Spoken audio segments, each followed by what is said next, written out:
అందరికి నమస్కారం. ఇవాళ మన స్టూడియోలో ఐకాన్ ఆస్ట్రాలజర్ గట్టుపల్లి సురేష్ బాబు గారు ఉన్నారు. గురుగారితో మాట్లాడదాం. గురుగారు నమస్కారం. జై శ్రీమన్నారాయణ. 2025 జనవరి మాసం కన్యా రాశి వారికి ఎలాంటి ఫలితాలు ఉండబోతున్నాయి? ఖచ్చితంగా అద్భుతంగా ఉండని చెప్పుకోవచ్చు కన్యా రాశి వాళ్ళకి. ఎందుకంటే 4వ ఇంట్లో బుధుడితో కలిసి రవి ఉన్నాడు. ఏదైతే ధనుర్మాసంలో రవి ఉన్నాడో ఇప్పుడు ద్వాదశ రాశులన్నిటి మీద కూడా కన్యా రాశి వాళ్ళకి మాసం బాగుందని చెప్పొచ్చు. ఎందుకంటే వీళ్ళకి యోగం కూడా కలిసి వస్తుంది. బుధాదిత్య యోగం అని చెప్పేసి కలిసి వస్తుంది. ఈ బుధాదిత్య యోగం ఎప్పుడు వస్తుంది అంటే రవి బుధుడు కలయికతో బుధాదిత్య యోగం వస్తుంది. అందుకని బుధాదిత్య యోగం అంటారు అన్నమాట. వీళ్ళ మాట వేదవాక్కు, వీళ్ళకి ఏది చెప్పినా కూడా 100% పని అవుతుంది. వీళ్ళు ఒక గురువుగా ఏదైనా ఆధ్యాత్మికంగా వెళ్ళాలనుకున్నా బాగుంటుంది. రాజకీయ రంగాల్లో ఉంటే కూడా వీళ్ళదే పై చేయి ఉంటుంది. వీళ్ళు మాట్లాడితే చాలు డబ్బు వచ్చేస్తుంది. వీళ్ళు మాట్లాడితే చాలు పదవులు వచ్చేస్తాయి. వీళ్ళు మాట్లాడితే చాలు అవకాశాలు వస్తాయి. ఎప్పుడు నుంచో కన్యారాశి వాళ్ళు ఎదురు చూస్తున్నటువంటి కాలం ఏదైతే ఉందో గత 25 సంవత్సరాలుగా లేదా 18 సంవత్సరాల నుంచి 25 సంవత్సరాలుగా, అంటే ఒక సిల్వర్ జూబ్లీ అని అనుకోవచ్చు. అంటే అన్ని సంవత్సరాల నుంచి ఎదురు చూస్తున్నటువంటి కాలం అనేది కలిసి వస్తుందని చెప్పుకోవచ్చు. అదృష్టం అనేది కన్యారాశి వాళ్ళకి ఇప్పటివరకు ఎలా ఉంటుందంటే, నేను చూసిన దాని ప్రకారంగా కన్యారాశి వాళ్ళకి ఎప్పుడు ఏదో ఒక ప్రాబ్లం. ఇప్పుడు ప్రతిరోజు మనకు ఒక గురువుగా ఉన్నాం కాబట్టి మనకు కొన్ని ఫోన్స్ వస్తాయి. ఈ కొన్ని ఫోన్స్ కస్టమర్ చేస్తుంటారు కదా, వీళ్ళు మ్యాక్సిమము కన్యారాశి వాళ్ళు ఎక్కువగా ఉండేది కన్యారాశి, ధనుసు రాశి, మకర రాశి, కుంభరాశి. అంటే ప్రాబ్లమ్స్ అని వీళ్ళకే ఉన్నాయా అనిపిస్తుంది ఒక్కొక్కసారి నాకే. నిజంగానే గ్రహాలన్నీ వీళ్ళ మీద చెడుగా ఉన్నాయా, ప్రాబ్లమ్స్ అని వీళ్ళకే ఉన్నాయా అనిపిస్తుంది. ఎట్లా అంటే పెళ్ళైతుంది భార్య ఉండదు, పెళ్ళైతుంది భర్త ఉండరు, ఇద్దరికి బాగుంటారు పిల్లలు ఉండరు. అంటే అంతా బాగుందంటే ఆర్థిక స్థితిగతి, అన్నీ బాగున్నాయి అనుకుంటే రోగాలు, అరే ఇవన్నీ ఉండకుంటే ఇల్లు ఉండదు, అరే ఇవన్నీ ఉండకుంటే స్థానం ఉండదు, అరే ఇంత బాగుందనిపిస్తే తినేదానికి అదృష్టం ఉండదు. అంటే వీళ్ళకి ఎట్లా ఉంటుందంటే ఏదో ఒకటి వచ్చేలోపు ఇంకోటి దూరం అవుతుంది, ఇంకోటి ఏర్పడుతుంది అన్నప్పుడు ఇంకో టెన్షన్ వస్తుంది. ఈ రాశులన్నిటికీ కూడా ఏర్పడేసి కన్యారాశి వాళ్ళకి, కుంభరాశి వాళ్ళకి, మకర రాశి వాళ్ళకి ఇలాంటి ప్రాబ్లమ్స్ వస్తాయా అని నేను స్టడీ చేస్తే కూడా అన్ని రాశుల్లో ఉంటాయి. కానీ ఇంకొంచెం భిన్నంగా వీళ్ళ రాశులు ఎక్కువ ఉంటాయి అన్నమాట. ఎందుకంటే కన్యారాశి వాళ్ళకి బాధ్యత ఎక్కువ. ఎలాంటి పనినైనా ఎలాంటి అక్కడ గట్టిగా అంటే చేయలేనటువంటి పని, కొత్తగా చేయాలనుకున్న పని, ఏదైనా క్రియేటివిటీ, వీళ్ళన్నీ కూడా కన్యారాశికి పెట్టినటువంటి ఆ ఒక దేవుడి ఒక అనుగ్రహం అనమాట. ఆ బ్రహ్మదేవుడు రాసేటప్పుడు ఈ కన్యారాశికి ఆ జాతకం రాస్తుంటాడు. ఆ కన్యారాశికి జాతకం రాసేటప్పుడు ఏంటంటే ఫుడ్ మంచిగా తినేసి కూర్చొని, అంటే ఏం ఆకలి లేకుండా ఉండి ప్రశాంతంగా నిద్ర వస్తుంది కదా, అలాంటి టైంలో రాస్తాడనమాట. ఆ టైం అంటే మధ్యాహ్నం అన్నం తినగానే నిద్ర వచ్చింది, బ్రహ్మదేవుడికి కూడా వస్తుంది. ఆ బ్రహ్మదేవుడు నిద్ర వచ్చే టైంలో నిద్రపోతూ రాసినటువంటి జాతకం కన్యారాశి వాళ్ళది. అంటే కడుపు నిండుతుంది, నిద్రపోలేడు, రాయాలి కదా. అట్లానే కన్యారాశి వాళ్ళు కూడా ఏంటంటే కడుపు నిండుతుంది, ఏదో విధంగా ఫుడ్ దొరుకుతుంది, కానీ నిద్రపోలేని పరిస్థితి అనమాట. అంటే టెన్షన్స్ అలా ఉంటాయి. అవన్నీ కూడా వెసులుబాటు అయ్యేందుకు ఈ యొక్క బుధాదిత్య యోగం అనేది ఈ మాసంలో రావడం జరుగుతుంది. అది ఆల్రెడీ మనకి 10వ తారీఖు 9వ తారీఖు మొదలవుతుంది, 10వ తారీఖు నుంచి పరిగణిస్తుంది. మనకి ఇది ఏంటంటే ఈ డిసెంబర్ మాసం నుంచి కూడా వీళ్ళకి బుధాదిత్య యోగం అనేది మొదలవుతుంది. ఈ మొదలయ్యేసి జనవరి నెల మొత్తం కూడా ఈ బుధాదిత్య యోగం అనేది పనిస్తుంది. ఈ బుధాదిత్య యోగంలో ఈ కన్యారాశి వాళ్ళకి అదృష్టం అని చెప్పుకోవచ్చు. అన్ని రకాల యోగాల కన్నా బుధాదిత్య యోగం కన్యారాశి వాళ్ళు బాగా పరిగణిస్తుంది. ఎందుకంటే బుధుడు కన్యారాశికి అధిపతి. ఏదైతే రవి బుధుడితో కలిసి ఉన్నాడో అప్పుడు మనకి ఈ బుధాదిత్య యోగం అనేది మొదలవుతుంది. కొంతమంది చెప్తారు చంద్రమానం ప్రకారంగా చంద్రుడు బుధుడితో కలవటం వలన బుధాదిత్య యోగం వస్తుందని చెప్తారు. కానీ అది కాదు. ఎందుకంటే చంద్రుడు ఉండేది 3 దినాలు, ఒక్కొక్క ఇంట్లో చంద్రుడు 3 రోజులే ఉంటాడు. కానీ బుధుడు శుక్రుడు కలయిక ఎప్పుడో ఒకసారి జరుగుతుంది. అలానే కొన్ని వీళ్ళకి గ్రహాలు అనుకూలించేసి దశ అంతర్దశలు కూడా కొన్ని ఉంటాయి. అలానే వీళ్ళకి రవి దశ కానీ బుధ దశ కానీ మొదలయ్యేసి శని దశ మొదలైన కూడా వీళ్ళకి యోగం అనేది పరిగణిస్తుంది. అలానే వీళ్ళకి దశ అంతర్దశల్లో కనుక కుజుడు కానీ, అలానే శుక్రుడు, చంద్రుడు, ఈ అంతర్దశలు మొదలైన వాళ్ళకు కూడా ఈ యోగం వర్తిస్తుంది. ఇవన్నీ కూడా బాగుండి గ్రహారీత్యా కూడా అన్ని అనుకూలంగా ఉంటే ఖచ్చితంగా వీళ్ళకి ఈ బుధాదిత్య యోగం యోగించేసి వీళ్ళకి అనుకోని అదృష్టం అనేది కలిసి వస్తుంది. ఎప్పుడు చూడనటువంటి డబ్బులు చూడాలి అని వస్తుంది, చూస్తారు ఆటోమేటిక్గా. ఏదో ఒక విధమైనటువంటి వనరులు వీళ్ళకి వచ్చేయడానికి ఆస్కారం ఎక్కువగా ఉంది. వీళ్ళు ఎంతైతే కోల్పోయారో, ఎన్ని సంవత్సరాల నుంచి పని లేకుండా ఉన్నారో వీళ్ళందరికీ కూడా అదృష్టం వస్తుంది. ఖచ్చితంగా మొదలు పెట్టేసి వీళ్ళందరూ ఏదైతే పని చేద్దామని వెళ్ళేసి ఎక్కడ పని దొరకకుండా వీళ్ళందరూ విసుగెత్తిపోయి ఉన్నటువంటి కన్యా రాశి వాళ్ళు ఎవరైనా ఉంటే కూడా ఖచ్చితంగా మొదలు పెడితే వాళ్ళకి ఇవన్నీ కూడా వదిలేసి ఈ బుధాదిత్య యోగం ఒకటి కలిసి వస్తుంది. వాళ్ళ వల్ల డబ్బు వస్తుంది, ఆదాయాలు వస్తాయి, పని దొరుకుతుంది, జాబ్ దొరుకుతుంది.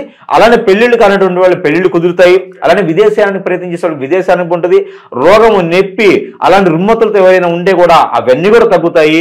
ఖచ్చితంగా అదృష్టవంతులని చెప్పుకోవచ్చు. ఒక ఇంట్లో 4 ఉన్నా 10 మంది ఉన్నా కూడా ఈ కన్యారాశి వాళ్ళు మాత్రం కొంచెం తక్కువ ఉంటారు. వాళ్ళకి తెలివితేటలు ఉంటాయి, అదృష్టం ఉంటుంది, అన్నీ ఉంటాయి, ఏదైనా చెప్పగలుగుతారు, ఏదైనా మెలకుగా ఉంటారు. కానీ వాళ్ళకి అదృష్టం ఏంటంటే డబ్బు ఉండదు, సరైన సమయానికి సరైనటువంటి దారి ఉండదు అనుకుంటారు.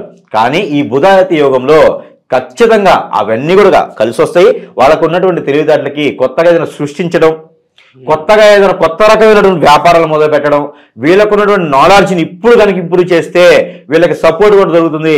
ఆ బ్యాక్ సైడ్ సపోర్ట్తో ఫ్రెండ్స్తో కానివ్వండి, రిలేషన్స్తో, వెల్విషర్స్తో, ఇంట్లో ఉన్నటువంటి తల్లిదండ్రులైనా సపోర్ట్ చేసేటువంటి అదృష్టం ఉంటుంది. కాబట్టి సోదరిమణులు కూడా చేసేటువంటి అదృష్టం ఉంటుంది హెల్ప్ వీళ్ళకి ఇప్పుడు. ఎందుకంటే అన్ని రకాలు కలిసి వస్తున్నాయి కాబట్టి ఆ అదృష్టాన్ని చేజార్చుకోకుండా ఎన్నో సంవత్సరాల తర్వాత ఇలాంటి అదృష్టం వస్తుంది. కానీ కన్యా రాశి వాళ్ళకి 2025 సంవత్సరం ఖచ్చితంగా కుబేరులయ్యేటువంటి అదృష్టం ఉంది. కాబట్టి ఆ మేర ప్రతి ఒక్కరూ కష్టపడి పనిచేయాలి. గురువు గారు చెప్పారు కదా అని ఊర కూర్చుంటే యోగం ఫలించదు. కష్టపడాలి. మనం ఏదైతే చేయాలనుకుంటామో అది ఏదైనా సరే బొగ్గులమ్మినా పువ్వులమ్మినా కలిసి వస్తుంది. కాబట్టి అంటే ఎవరు మంత్రులు అమ్మారు కదా అట్లా కాదు, పువ్వులు అమ్మినా నీళ్ళు అమ్మినా కాదు, అవి అమ్ముకున్నా కూడా కలిసి వచ్చే కాలం ఉంది. కాబట్టి వాళ్ళకి ఎలా కలిసి వస్తుందో నాకు తెలియదు. మామూలు కామన్ మైన కన్యా రాశి వాళ్ళకైతే ఈ మేర కలిసి వస్తుంది. కాబట్టి ఖచ్చితంగా ప్రయత్నం చేయాలి. అంటే ఏ పాలమ్మినా ఏ బొగ్గులమ్మినా కూడా కలిసి వచ్చే కాలం ఉంటుంది. కాబట్టి పని చేయాలి. పని చేస్తే అదృష్టం, ప్రతిఫలం వస్తుంది. ఇదే బుధాదిత్య యోగం. ఈ బుధాదిత్య యోగంలో అన్ని రకాల అదృష్టాలు కన్యా రాశి మీద ఉన్నాయి.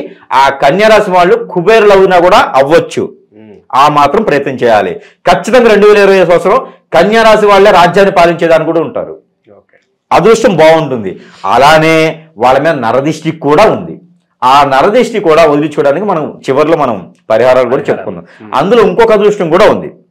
వీళ్ళకి పూర్వీకుల శాపం, పూర్వీకుల దోషం కొంతమేర కనిపిస్తుంది.